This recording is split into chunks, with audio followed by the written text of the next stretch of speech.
Isa-isa lang pagpapagulong sa mga tuna cans, isang kamay lang ang pwedeng gamitin sa pagpapagulong. Pwede magpagulong ng tuna cans kapag nakakakalahati na ang ikot ng lata, 5 bote ang kailangan mapatumba. Kung sakasakali, 1 million, anong gagawin mo sa pera? Ay, pandadagdag ko dun sa mga naipon ko para bumili ng dream house ko.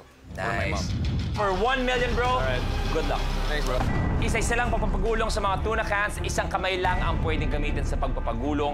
Kailangan 5 bote mapatumba. Dahil ultimate challenge na to, hindi pwedeng ma-relax. You have a minute to win it. Good luck.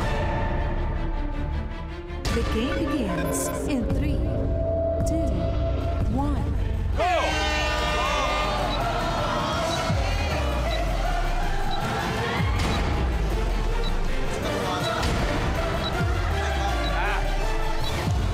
Ikanan mo! Mas malayo. Yan, ganyan! Oh! Yan! Sige pa! Sige pa! Yan! Yes! Yes! Isa! Ayan! Go!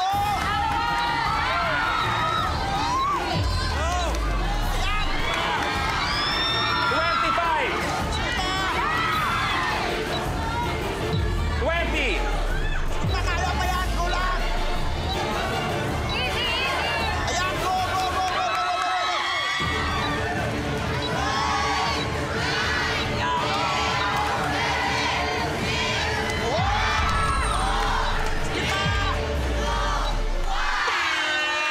Time's up.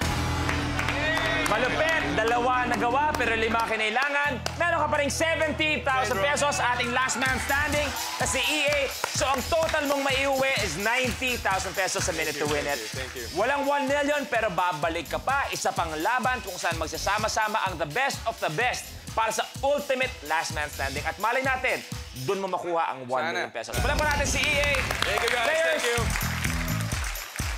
kasama ang mga players ngayon, kaya kailangan maghanda pa kayo sa bagong Kapamilya Challenger na darating bukas para hamunin kayo mga kapamilya. Maraming salamat araw-araw dahil sa Feel Good Vibes na binibigay niyo sa amin for making us the #1 game show sa buong bansa. Ito ang Minute to Win It.